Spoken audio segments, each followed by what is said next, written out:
Assalamualaikum warahmatullahi wabarakatuh. Selamat datang kembali di channel Om Bris Official. Untuk kisah kali ini saya akan membawakan sebuah cerita dari tulisannya Simple Man, sebuah kisah yang berjudul Ngunduh Arta. Sebelum kita lanjut ke ceritanya, tekan dulu tombol like video ini dan jangan lupa tekan juga tombol subscribe channel ini dan nyalakan juga lonceng notifikasinya agar tidak ketinggalan cerita-cerita lainnya dari channel ini.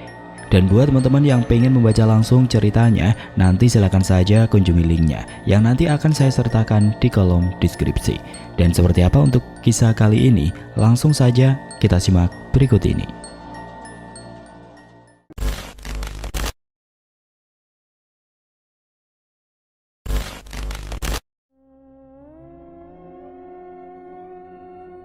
Tidak ada satupun manusia yang pernah mau atau sudi terjebak di dalam jurang kemiskinan. Hal itu juga yang dirasakan oleh Mantono, seorang pria parubaya yang kesehariannya hanya menjadi buruh kapas, di mana hasil jerih payahnya bekerja tidak pernah bisa menutupi tanggungan keluarganya. Sudah berpuluh-puluh tahun bahkan sampai Mantono berkepala 4, namun tidak ada yang berubah dari kehidupannya. Setiap hari beliau pasrahkan hidup dari uang berhutang kepada para tetangga dan kawan-kawan yang juga sama susahnya. Singkat cerita, hal ini menyadarkan beliau bila terlahir miskin benar-benar suatu kehinaan yang tidak lagi bisa dia terima. Suatu hari sejak hari itu, istri dan ketiga anaknya tidak lagi melihat Mantono pulang. Pria itu seakan lenyap begitu saja. Tidak ada tetangga maupun kawan yang tahu perihal di mana keberadaan pria parubaya ini. Hal itu membuat keluarga Mantono semakin sulit karena dia menghilang begitu saja. Tidak kunjung muncul, sehari-hari berbulan-bulan tanpa ada satupun orang yang tahu. Sampai pihak keluarga mulai pasrah, tidak tahu lagi harus mencari kemana pria satu ini. Lambat laun kabar hilangnya Mantono mulai meredup, tertutup oleh sebuah tragedi misteri yang menimpa seorang pemuda yang tiba-tiba lenyap. Hilang ditelan sungai ketika dia menceburkan diri untuk mandi di siang bolong. Berita ini sontak menggemparkan seisi desa. Saya yang masih duduk di bangku SMP setelah mendengar perihal berita ini ikut berlari menuju ke tempat kejadian, di mana waktu itu tepi sungai sudah ramai dipenuhi oleh warga desa yang penasaran bagaimana kejadian tragis ini bisa terjadi. Saya mendekat berbaur dengan yang lain. Saya mencoba memasang telinga rapat-rapat guna mencuri dengar kronologi kejadian ini bermula. Rupanya korban tenggelam adalah seorang pemuda dari desa sebelah. Bila ada yang ingat dengan lokasi tempat tinggal saya, desa ini ada di barat pabrik gula. Korban datang bersama dua kawannya. Awalnya niat mereka datang ke sungai adalah untuk melepas penat, menikmati semilir angin setelah pulang dari sekolah. Namun cuaca yang panas saat itu membuat salah satu dari mereka mengajukan ide untuk menceburkan diri ke sungai. Berendam mandi karena arus sungai yang saat itu cukup deras membuat dua kawannya ragu dan berkata bila itu bukan ide yang bagus. Merasa bahwa dua kawannya ini pengecut, si pemuda ini melepas pakaiannya. Tanpa berkata apapun, tiba-tiba dia langsung melompat menceburkan diri ke dalam sungai. Melihat tingkah sinting si pemuda, rupanya tidak membuat kedua sekawan ini khawatir karena ia tahu bila pemuda yang baru saja melompat itu adalah salah satu dari anak yang pandai dalam berenang. Mereka pun tertawa sembari menunggu kemunculan si pemuda itu dari kedalaman air sungai. Awalnya semenit, lalu 2 menit, pemuda itu tidak kunjung muncul dari dalam sungai. Merasa mereka sedang dikerjai, dua kawan ini melempar batu-batu kecil sembari mengatakan bahwa mereka tidak akan tertipu dengan sifat jahilnya kali ini. Tetapi waktu terus berlalu, hingga 10 menit akhirnya berlalu begitu saja, dan pemuda itu masih juga tidak kunjung muncul ke permukaan. Hal ini membuat dua sekawan itu mulai berdebar, bingung perihal apa yang terjadi. Di dalam kepala mereka pikiran liar mulai bermunculan sampai tidak ada pilihan lain selain lapor. Sudah berjam-jam semenjak kehilangan pemuda ini yang seakan lenyap dari kedalaman sungai yang seharusnya tidak terlalu dalam untuk ukuran laki-laki dewasa. Orang-orang yang masih ramai pun bertanya-tanya, kemana perginya pemuda ini? Kenapa sampai sekarang belum juga ada yang bisa menemukan? Bahkan tim pencari pun banyak yang berasal dari kalangan profesional, namun sampai malam menjelang pun masih tidak ada kabar apapun. Saat itu diadakan doa bersama untuk siapapun yang sedang menahan tubuh pemuda ini agar dia melepaskannya. Tapi semua usaha itu seakan sia-sia. Di tengah riuh khawatir dan tangis histeris keluarga si pemuda, dari belakang datang sosok serba hitam dengan rambut gondrong serta jambang yang lebat. Ia berjalan menembus kerumunan orang, melepaskan pakaian hitamnya. Tidak ada yang tahu siapa gerangan lelaki asing tersebut. Tanpa mengatakan apapun, tiba-tiba lelaki misterius itu melompat, begitu saja masuk ke dalam sungai, membuat tim pencari juga orang-orang yang melihatnya terhenyak sejenak. Tidak lama berselang, sosok itu muncul kembali ke permukaan dengan jasad pemuda yang sudah lama meregang nyawa. Beliau menurunkan jasad pemuda itu yang meregang nyawa dalam kondisi meringkuk. Semua orang yang melihat hal itu lantas melangkah mundur, takut. Saat itulah satu persatu dari orang yang ada di sana mulai menyadari bila lelaki misterius itu tidak lain adalah Mantono yang sudah lama hilang. Mantono yang saat itu terlihat lain membuat beberapa orang ragu untuk bertanya kepada beliau perihal apa yang sedang terjadi. Seperti dapat membaca pikiran tanpa diminta, Mantono menceritakan bila ketika pemuda ini menceburkan diri, sungai ini sedang kedatangan dayo atau tamu. Dayo yang dimaksud ini adalah buaya putih yang kebetulan melintas di sungai ini. Begitu melihat pemuda ini, dia langsung suka. Hal itulah yang membuat dia akhirnya menahan kaki si pemuda agar tidak lagi kembali ke permukaan. Tahu bila dirinya akan mati, ia meringkukkan tubuhnya, berpose layaknya seseorang yang sedang kedinginan. Saat ini, sukmanya sedang dibawa oleh dia sebagai ganti nyawanya. Mantono mengambil kuningan dari dalam kantung celananya, bentukan logam seperti emas, sangat bagus untuk memperlancar rezeki. Namun orang tua pemuda itu menolak. Saat itu Mantono bertanya bolehkah bila dirinya yang menyimpan benda ini. Orang tua itu hanya mengangguk sembari membawa pergi jasad buah hatinya. Saat itulah ada senyuman menyeringai di wajah Mantono. Siapa yang menduga bila ini adalah awal dari sesuatu yang tengah dia sembunyikan. Tidak hanya itu saja, perubahan sikap Mantono juga begitu kentara. Ia lebih banyak menyendiri di dalam rumah. Bule Yani, istrinya, bahkan seringkali ditanya orang tentang apa yang dilakukan Mantono di dalam rumah. Beliau hanya berkata bila Mantono suaminya sedang duduk bersila. Orang-orang mulai berkasakusuk dengan sifat-sifat aneh Mantono ini, karena tidak sedikit warga yang bertemu dengan beliau sedang berjalan sendirian menyusuri gang-gang kampung dengan telanjang kaki, sembari membando tangan, seperti orang menggendong anak. Namun warga memilih diam. Sebenarnya alasan kenapa orang-orang memilih diam bukan karena tanpa sebab, melainkan karena wejangan dari para tetua desa yang berkata bila Mantono sudah tidak terlihat seperti pria parubaya yang dulu. Ada sesuatu di dirinya yang memancarkan kemilau emas, namun aromanya begitu busuk. Siapa yang mendekati Mantono akan kecipratan harta yang berlimpah, namun resiko yang diterima juga cukup mahal, sehingga warga memilih untuk menghindari Mantono. Puncaknya adalah ketika Mantono sambang ke rumah salah satu orang paling kaya di desa. Tidak ada yang tahu maksud kedatangannya. Tidak berapa lama setelah kedatangan Mantono ke rumah itu, terdengar suara marah dari si tuan rumah. Sebutlah dia Pak Jatmiko, salah satu pemilik usaha garmen rumahan. Dia keluar sembari memaki-maki Mantono, mengusirnya, berujar bila Mantono sudah sinting sampai berani berutang kepada dirinya. Beberapa orang yang tahu perihal ini tidak ada yang berani menatap langsung. Mereka berpura-pura tidak mendengar atau melihat apapun, padahal telinga sedang memasang pendengarannya rapat-rapat. Mantono pun pergi dengan membawa sejumput tanah dari rumah Pak Jatmiko. Semenjak kejadian itu, Mantono tidak pernah terlihat lagi keluar dari dalam rumah. Istrinya, Bule Yani, tidak pernah lagi mau menjawab setiap kali ditanya di mana keberadaan Mantono.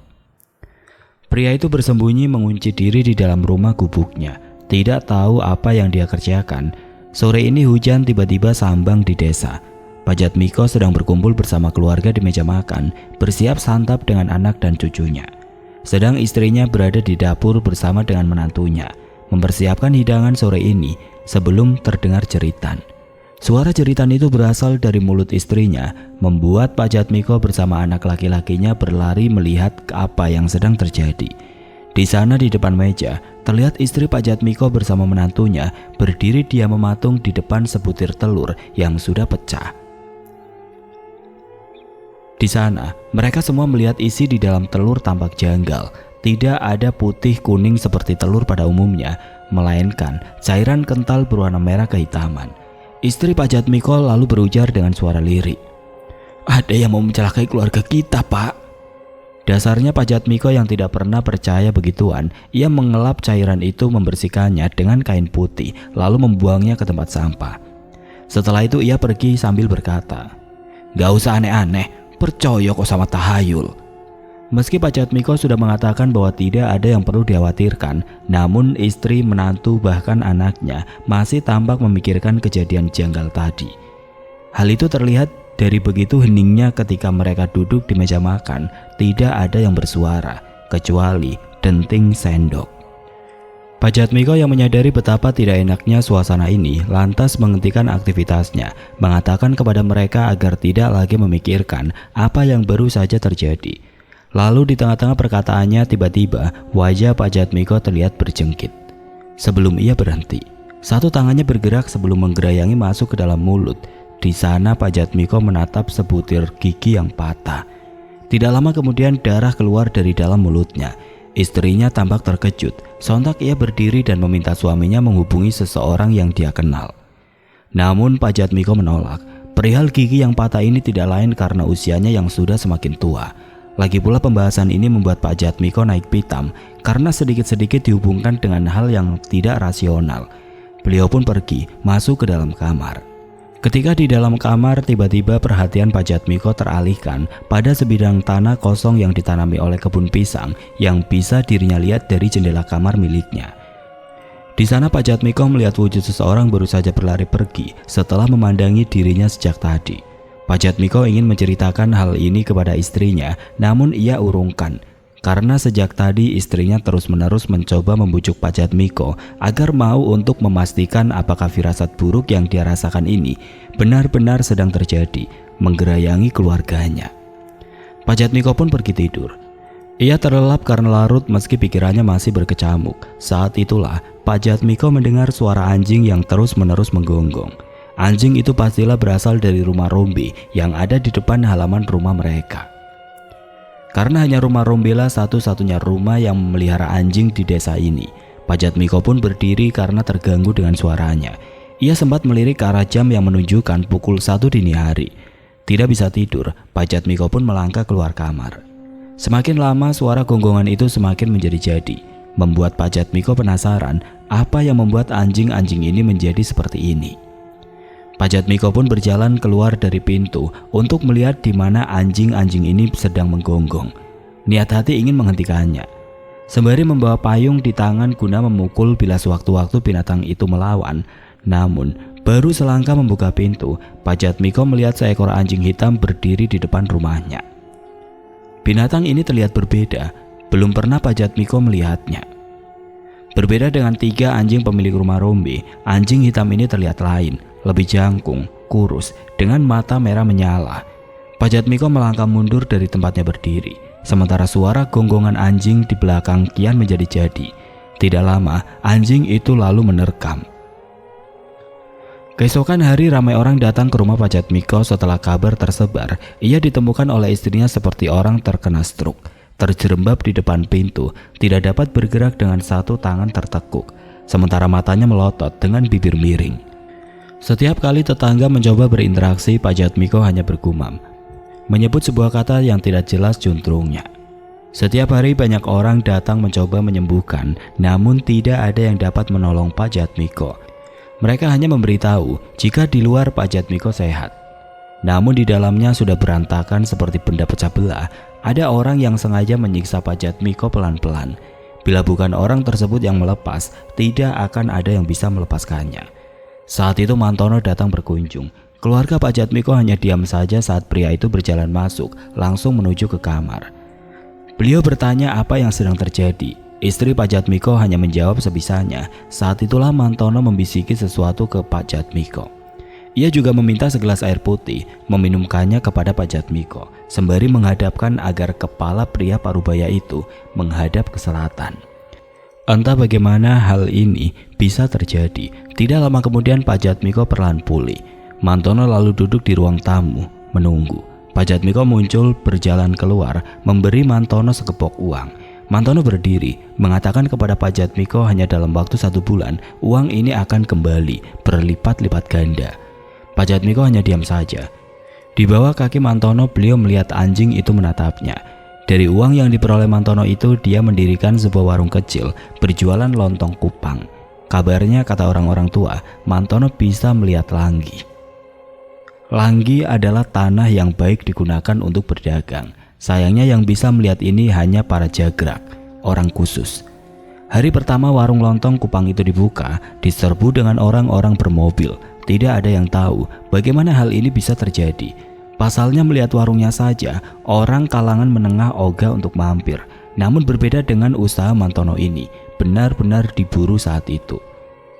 Bahkan seminggu setelah usaha ini berjalan, semakin panjang mobil yang parkir. Hal ini bagi warga desa tentu saja sesuatu yang mencurigakan. Namun tidak ada yang berani berspekulasi. Mungkin saja Mantono memang berjodoh dengan usaha ini. Anehnya, bila warga desa yang membeli tidak ada yang istimewa dari makanan ini. Mulai dari rasa serta aromanya masih kalah jauh dengan lontong kupang lainnya.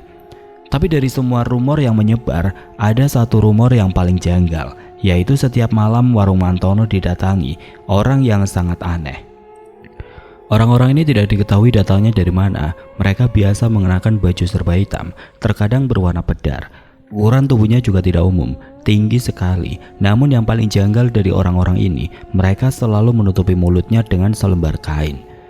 Baik laki-laki maupun perempuan, mereka semua menutupi mulutnya, hanya duduk sembari melihat orang-orang sedang lahap menyantap lontong kupang.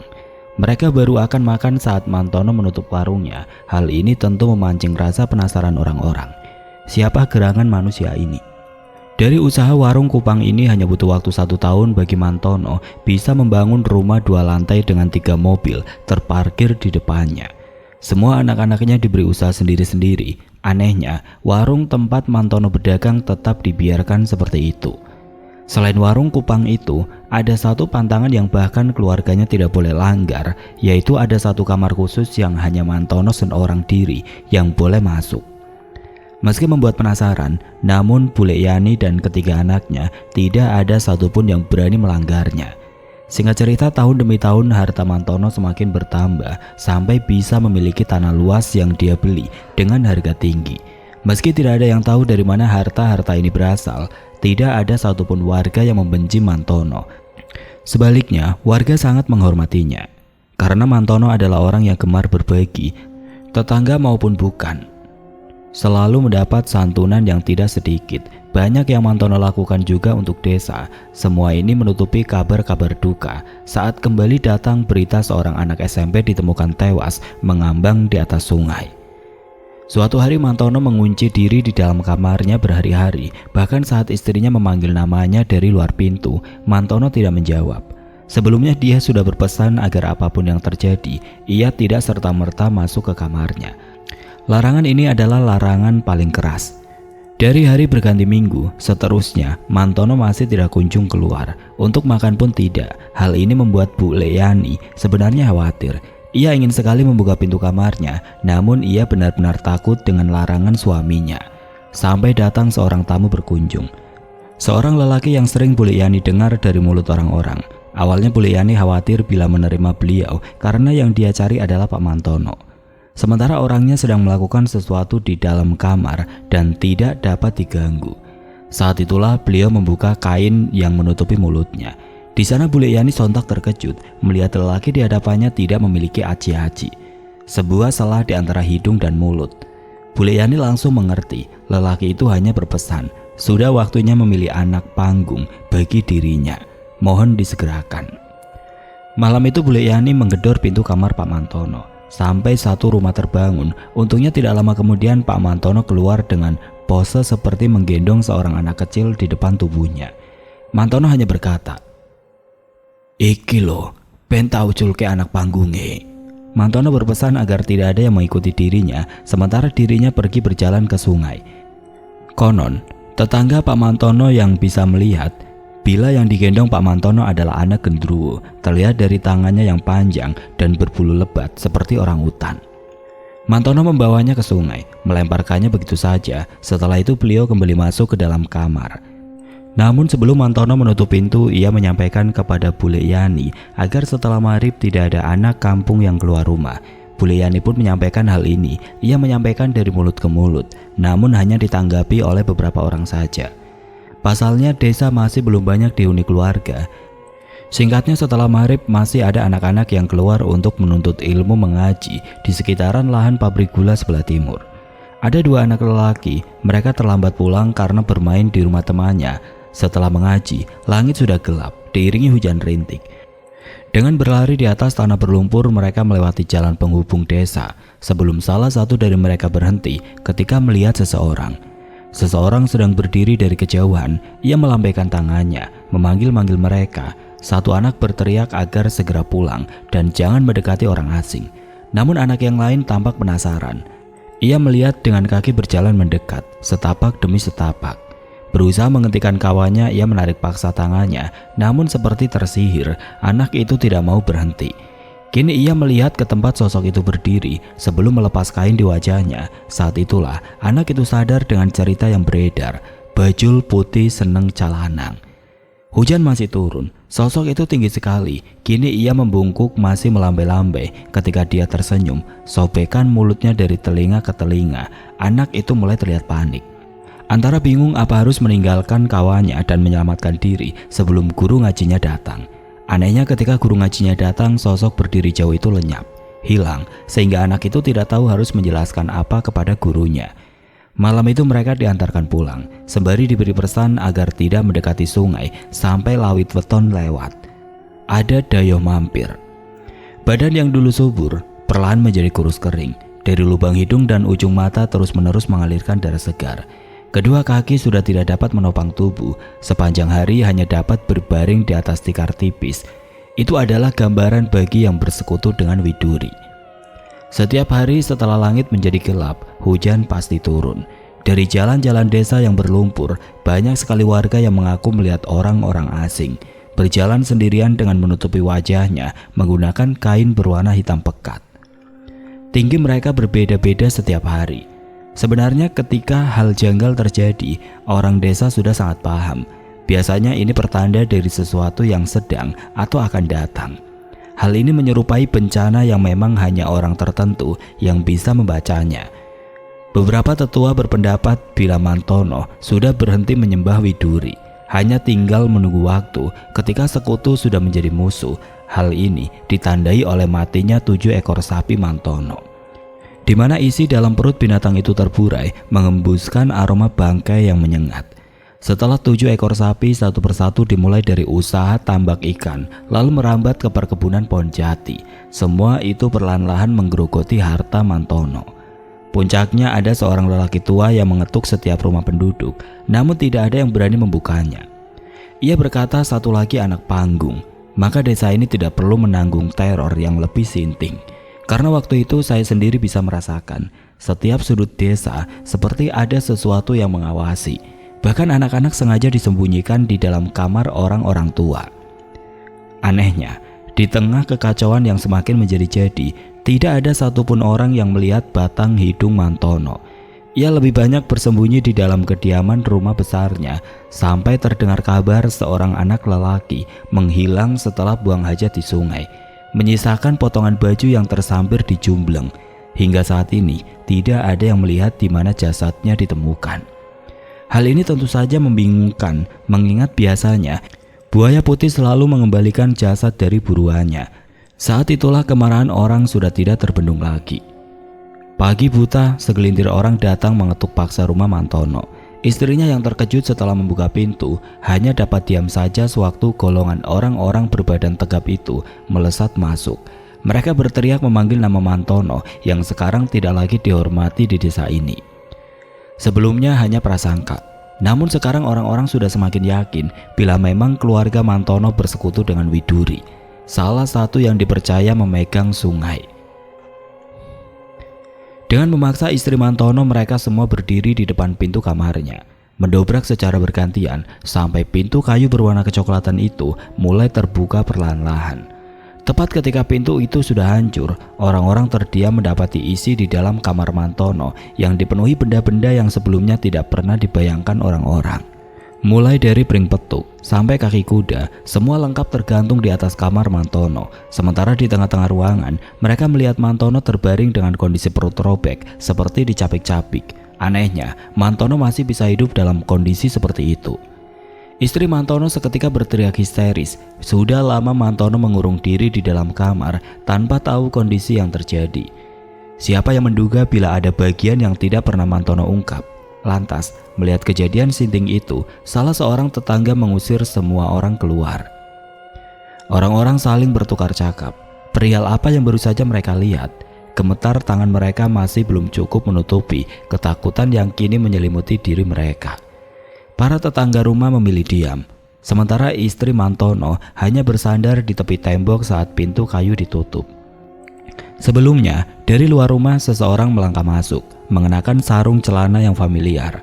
Mantono berjalan dengan langkah kaki yang tenang, sembari seperti sedang menggendong sesuatu. Ia berhenti sejenak. Semua orang tampak terkejut melihatnya, termasuk istrinya yang gemetar. Salah seorang dari mereka seketika membuka kembali pintu kamar Mantono. Anehnya, dari atas tikar tipis tempat mereka semua melihat Mantono tadi, tidak ditemukan sosok Mantono yang tadi mereka lihat dalam kondisi tragis. Hanya sebatang logam kekuningan menyerupai emas yang ada di sana. Mantono pun tampak murka karena larangan yang dibuat tidak dihiraukan sama sekali, termasuk dengan istrinya. Bahkan Mantono sempat mengancam akan memberi sesuatu yang sangat buruk kepada semua orang yang berani menginjakan kakinya di rumah ini.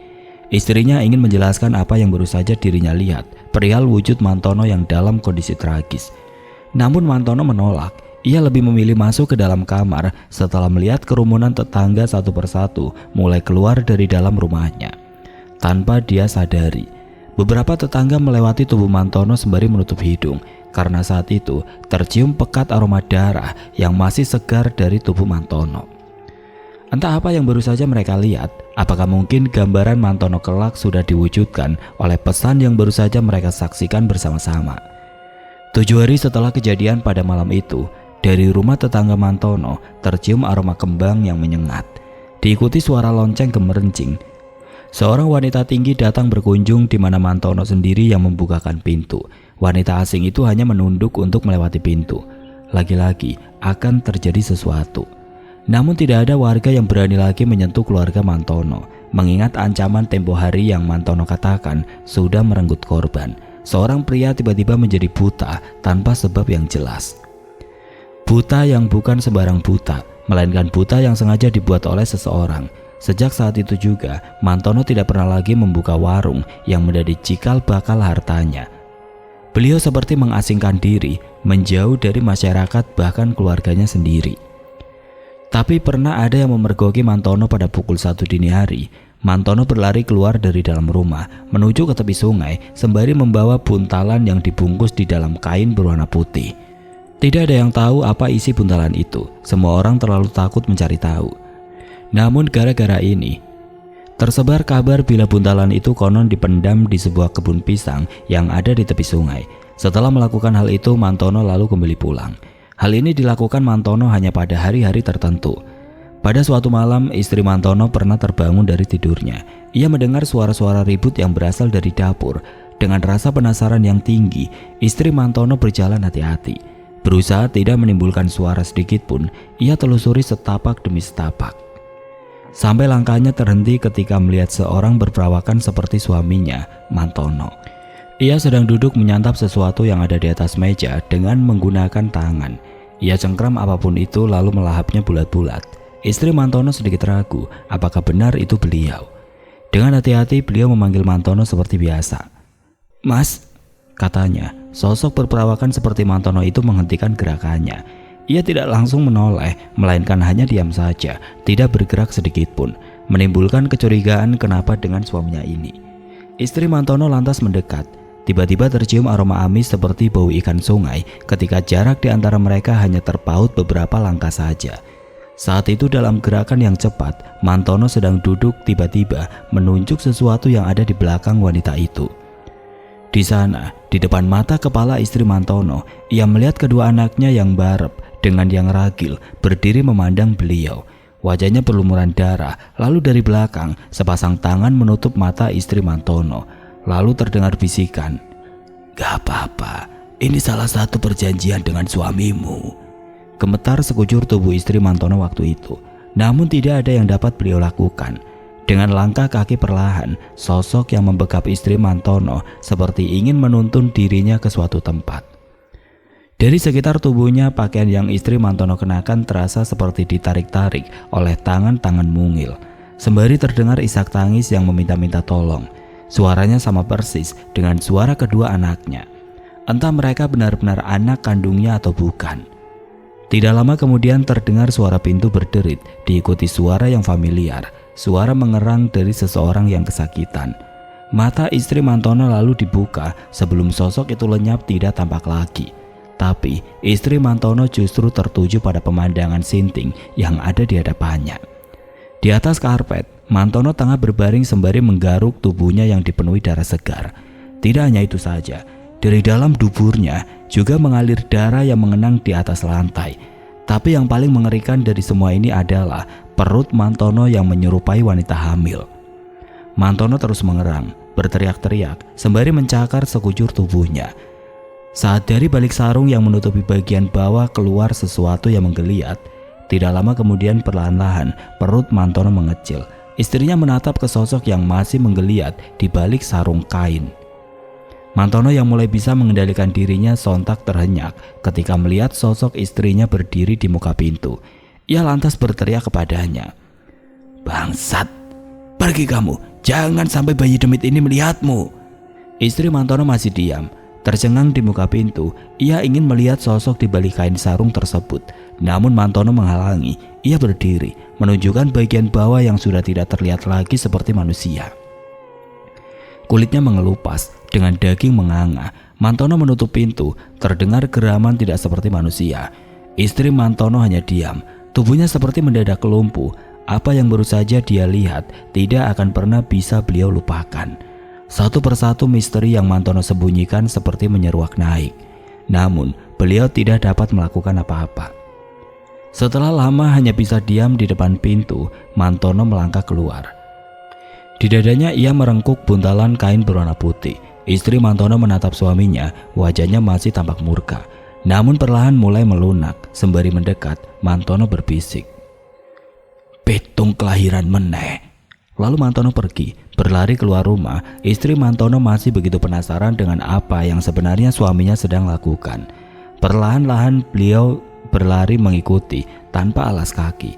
Ia menyusuri jalan setapak menuju tepi sungai yang dipenuhi semak belukar, gelap, sunyi. Di antara pohon-pohon pisang, istri Mantono melihat suaminya sedang menggali sesuatu di tanah.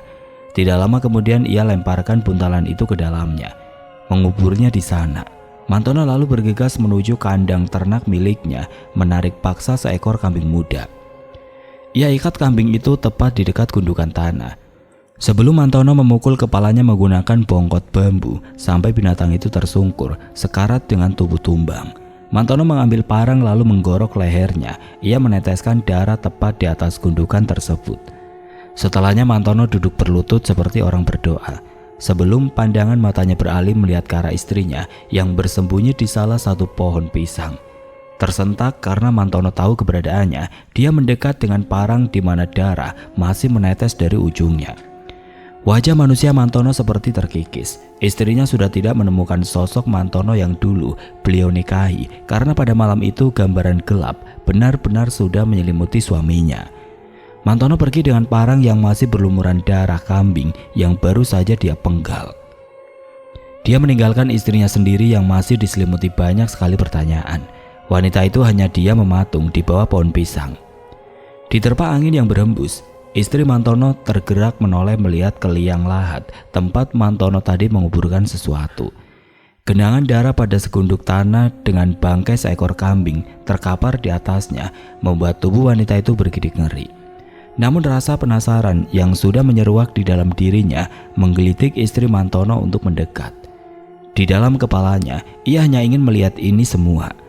Dengan langkah hati-hati wanita itu lalu berlutut sebelum menyingkirkan bangkai binatang malang tersebut dengan batu yang ia temukan. Istri Mantono mulai menjajaki gundukan tanah, membongkarnya dengan tangan kosong. Ia benar-benar ingin melihat apa yang suaminya lakukan. Tanah yang berwarna kehitaman itu mulai tersingkap ketika dia mulai mengeruk dengan kondisi yang seadanya. Usahanya membuahkan hasil ketika akhirnya Terlihatlah buntalan kain berwarna putih kusam tersebut yang terkubur jauh di dalam liang lahat. Sejenak istri Mantono terlihat ragu. Tapi semua berubah ketika teringat dengan kejadian yang baru saja menimpa dirinya. Dengan berbekal perasaan nekat, istri Mantono meyakinkan dirinya bila tidak ada lagi waktu untuk mundur. Maka dengan keterpaksaan dia harus menuntaskan keingintahuannya. Ia mulai merobek kain itu. Aroma busuk dan bau anyir darah seketika tercium dari dalam buntalan kain kusam tersebut, membuat istri Mantono memalingkan muka, namun keingintahuannya sudah tidak terbendung. Ia paksakan diri untuk melihat apa yang ada di dalamnya. Seketika itu juga wanita itu langsung diam. Ia langsung terdiam begitu tahu apa yang ada di dalamnya. Sebentuk wujud dari gumpalan daging berwarna putih pucat dengan lendir serta genangan darah kental yang menyelimutinya. Istri Mantono mencoba mencari tahu, maka ia robek lebih lebar lagi kain itu, dan ketika ia menyentuhnya, istri Mantono hanya dapat memandang gelisah benda itu sembari bergerak merangkak mundur. Sensasi itu, istri Mantono pernah merasakan sensasi menyentuh yang seperti ini. Urat dari segumpal daging yang baru dirinya sentuh menyerupai dari gumpalan daging janin ketika lahir. Tapi janin mana yang memiliki rupa perangai seperti buaya? Maka kejadian ini membuat istri Mantono terjerembab jatuh, tergulung tanah di tepian sungai.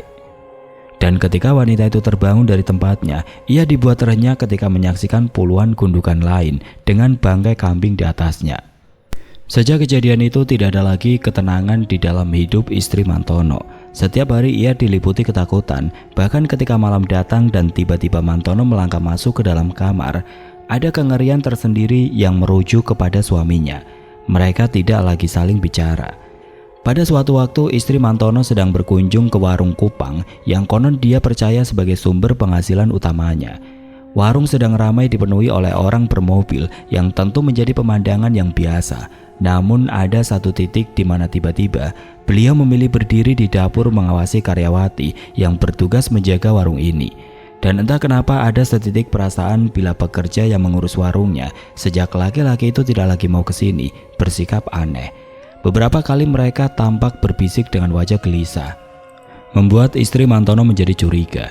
Dengan bersikap pura-pura tidak tahu, istri Mantono berjalan pergi sebelum kembali. Saat itu juga ketika dia mendapati salah satu karyawatinya menuangkan sesuatu ke dalam panci dari sebotol air berwarna merah kental.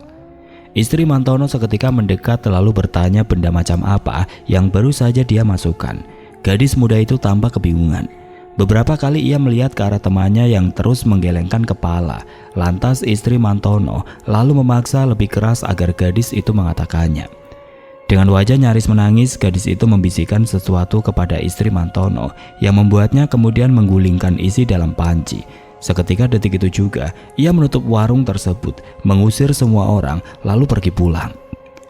Di dalam kediamannya wanita itu semakin gelisah. Banyak yang tidak dia ketahui dari suaminya.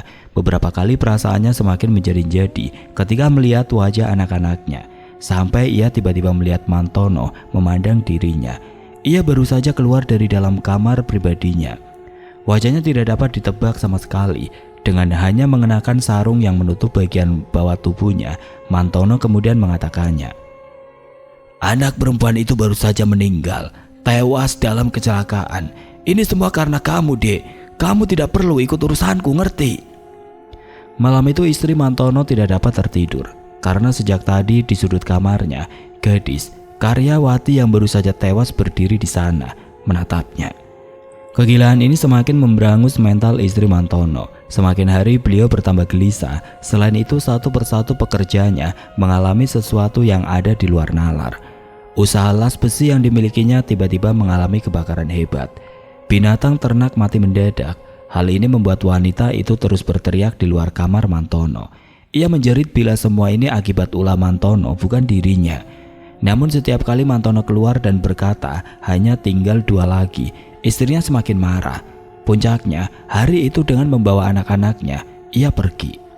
Kepergiannya ini menjadi puncak segalanya, karena siapa yang menduga bila selama ini, di luar perkiraannya, sejauh apa langkah Mantono melakukan hal sinting ini. Didasari rasa ingin memberi untuk keluarganya, meski harus mengambil yang bukan menjadi hak miliknya. Malam itu Mantono disambang oleh sosok Dayo yang selama ini memikulnya. Widuri datang meminta imbalan. Akhir dari segala perjanjian Mantono harus segera dilunasi.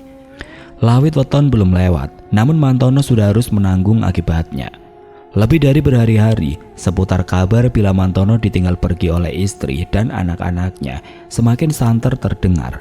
Namun anehnya sampai saat itu, warga kampung atau para tetangga dekat Mantono tidak ada yang pernah melihat dirinya lagi.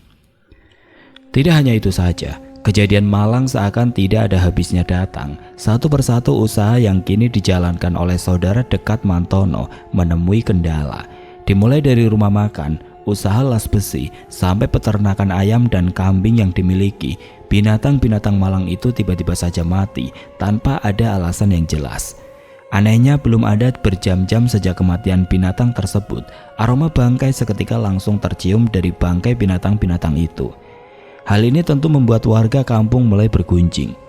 Keluarga dekat Mantono juga mulai merasa bila ini adalah pertanda datangnya kabar buruk ke keluarga mereka. Saudara-saudara dekat Mantono yang dulu abai dengan dirinya, namun tiba-tiba peduli ketika Mantono mendadak menjadi orang yang kaya raya, mulai merasa ketakutan. Ketakutan kalau nanti harus kehilangan sumber uang dari Mantono. Mereka sama sekali tidak berpikir dari mana datangnya semua harta itu. Bahnu, seorang laki-laki tua, salah satu dari saudara kandung istrinya, lalu datang menemuinya. Ia membujuk wanita itu agar mau pulang. Di sana ia menceritakan tentang keadaan rumah Mantono yang kini terlihat jauh lebih mencekam. Di rumah berlantai 3 itu seperti sarang setan. Karena baru menginjakan kaki di lantainya saja, hembusan angin seperti menyapu tubuhnya, membuat sekujur badan laki-laki tua itu gemetar. Tidak hanya itu saja, Mbah Nur tidak pernah lagi melihat Mantono keluar dan menampakkan dirinya di dalam rumah itu. Menurut kesaksian Mbah Nur, sebenarnya beliau sudah pernah mencoba untuk mengetuk pintu kamar Mantono, namun ada sesuatu yang janggal terjadi. Dari dalam kamar Mantono seperti terdengar ramai suara orang yang sedang tertawa, diiringi suara-suara gending gendang, serta tabuhan gamelan seolah-olah di dalam kamar Mantono yang tidak seberapa luas itu sedang diadakan sebuah pesta rakyat yang begitu meriah. Mbah Nu sebenarnya sempat tergiur untuk membuka pintu kayu itu, agar dirinya bisa melihat apa yang sebenarnya sedang terjadi dengan adik iparnya ini. Namun belum juga membuka pintu, dari seberang ruang dapur tiba-tiba terlihat wajah adik kandungnya yang sedang berdiri menatap kosong. Tahu itu bukan adik kandungnya, ia memilih untuk pergi. Benar saja baru berjalan beberapa langkah, sosok adiknya kini didampingi 2 anak laki-laki. Ia berdiri tepat di depan wanita itu, hanya saja tubuh mereka terlihat pucat, seperti sudah lama terendam di dalam air. Istri Mantono lalu menceritakan perihal apa yang Mantono lakukan, dan laki-laki tua itu hanya bisa diam, sembari tidak percaya dengan apa yang baru saja dirinya dengar. Namun adiknya tidak pernah berbohong kepadanya, maka hari itu juga beliau masih membujuk agar wanita itu pulang. Mbah Nu berjanji akan menemani adiknya untuk mencari tahu apa yang sebenarnya sedang terjadi dengan Mantono. Malam itu setelah menitipkan anak-anaknya ke kerabat dekatnya yang lain, mereka bergegas menuju ke rumah tempat di mana semua ini dimulai. Benar saja baru saja membuka pintu, mereka disambut suara langkah kaki dari anak-anak kecil yang sedang menapaki anak tangga. Tidak hanya itu saja, dari bagian dalam rumah tercium aroma bangkai dari binatang, aroma sama yang pernah istri Mantono cium ketika mengikuti dirinya. Istri Mantono terus menyusuri lantai rumah yang semakin lama terasa semakin dingin, diikuti Mbah Nu yang berjalan di belakang. Sampailah mereka di depan pintu kamar Mantono, tempat di mana ia benar-benar mendengar kending dan ketukan gamelan terdengar dari dalam kamar. Beliau menyentuh handle pintu, memutarnya perlahan lalu mendorong pintu kayu. Sebelum istri Mantono menyadari sesuatu yang janggal dengan sosok Mbah Nu. Di atas bibir laki-laki itu, istri Mantono tidak menemukan aci-aci yang pada umumnya dimiliki oleh manusia normal. Yang terjadi selanjutnya adalah istri Mantono terperajat mundur sebelum ia melihat ke arah suaminya. Mantono yang selama ini lenyap berhari-hari sedang dalam posisi tengkurap di atas tikar kamar. Disitulah fakta mengenai keadaan suaminya terlihat di depan matanya. Tubuh Mantono terbujur dengan tulang belakang menonjol keluar. Rambut Mantono yang dulu panjang rontok sampai menyisakan batok kepala dengan wajah yang hanya bisa melihat ke arah bawah. Mantono terus-menerus mengeluarkan darah sampai lantai keramik itu dipenuhi genangan. Seperti istri pada umumnya yang menyaksikan suaminya sendiri dalam kondisi mengenaskan seperti itu, ia hanya bisa diam sebelum badannya menghantam lantai karena kedua kakinya tidak sanggup lagi menahan beban tubuhnya setelah melihat pemandangan mengerikan seperti itu. Saat itulah istri Mantono baru saja menyadari. Rupanya sejak tadi Mantono sedang mencoba berkomunikasi dengan dirinya.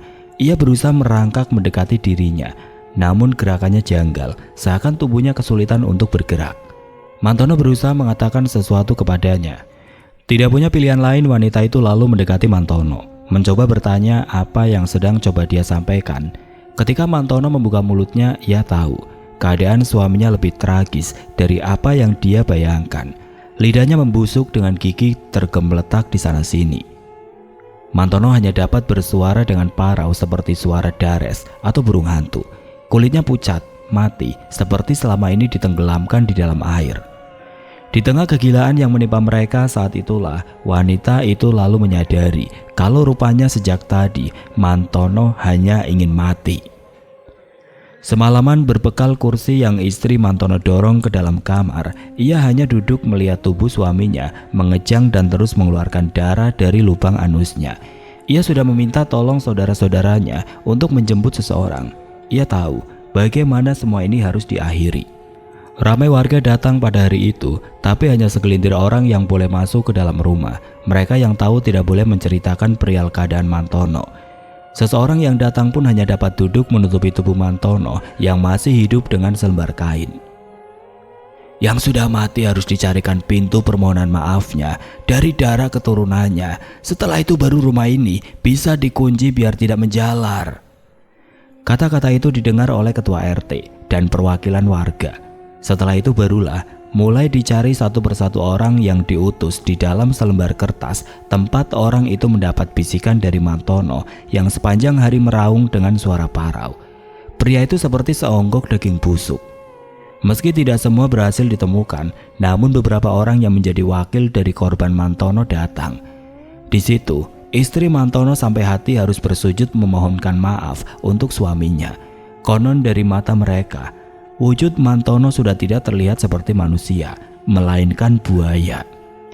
Setelah itu barulah dibantu oleh warga, Mantono disandarkan pada pintu kayu kamarnya yang rupanya menjadi perantara dirinya dengan yang memegang sungai. Berbekal pasak dari batang bambu yang dibuat setajam pisau bagai pasak, benda itu menancap pada daging tubuh Mantono. Kakinya tidak boleh menyentuh lantai. Sementara dari lubang anus Mantono tidak lagi mengalirkan darah. Selama 2 hari 2 malam pintu kayu ditutup. Mantono dijaga bergantian oleh beberapa orang yang sebelumnya bersumpah sanggup melihat apapun. Beberapa orang keluar dari kamar dalam keadaan muntah. Mereka berkata tidak sanggup melihat seonggok daging Mantono dicabik-cabik bersama dengan korban-korban yang sebelumnya menjadi korban pesugihan ngunduh arto. Tidak hanya itu, daging para korban dilahirkan lagi dari anus Mantono. Begitu seterusnya. Namun tubuh manusia Mantono memiliki batasan.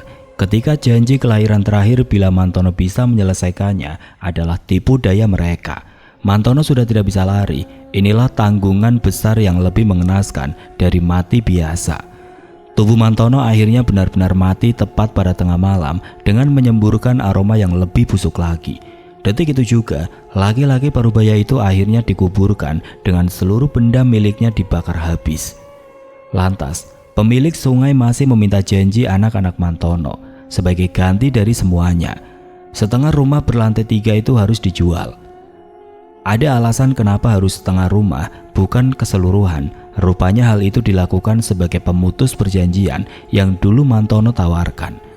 Sebelum Mantono benar-benar mati, Raga dan Sukmanya, ia memberitahu bila seluruh hartanya akan terus-menerus mengalir di kehidupan keluarganya. Sebagai gantinya, bila Mantono tidak sanggup memenuhi perjanjian, maka nyawa anak-anaknya menjadi jaminan. Tetapi hal ini sekaligus menjadi jalan keluar. Bila seluruh harta Mantono pun akan habis oleh sesuatu yang tidak lazim. Ternaknya mati tanpa sebab, rumah makannya sepi, tidak lagi berpengunjung. Bisnis lain sama saja, hanya tinggal rumah besar ini yang tinggal menunggu waktu untuk diminta. Bila saja tempat ini dijual, maka uang hasil penjualan rumah ini tetaplah dalam perjanjian. Namun tidak bila setengahnya dibeli lalu dimiliki oleh orang lain. Lewat nasihat dari orang yang membantu Mantono mati untuk menjual setengah rumah ini kepada seorang keluarga korban santet yang mana akan memiliki peran khusus, yaitu membebaskan istri dan anak-anak Mantono. Maka rumah itu dijual setengahnya. Yang paling kentara adalah bekas kamar Mantono, kini dimiliki oleh sebuah keluarga lain. Dan semenjak itu, perjanjian ini seketika berakhir. Kini sampai detik ini rumah besar itu telah ditinggali oleh dua keluarga tanpa ikatan darah. Sesuatu yang janggal memang bila tidak tahu menahu sejarahnya, rumah itu berada tepat tidak jauh dari rumah saya. Sementara beberapa tetangga mengaku beberapa kali pernah diperlihatkan oleh sosok pria berwujud Mantono yang kadang muncul dari dalam sungai. Hal yang janggal adalah Mantono yang ini tidak memiliki aci-aci di atas bibirnya. Terima kasih buat kalian semua yang tetap sabar menunggu selesainya cerita ini. Saya berharap cerita ini bisa menjadi pelajaran bila pesugihan, tetaplah hal atau sesuatu yang lebih bijak untuk dihindari. Seburuk atau sepahit apapun keadaan kita, bersekutu dengan iblis bukanlah jalan keluar.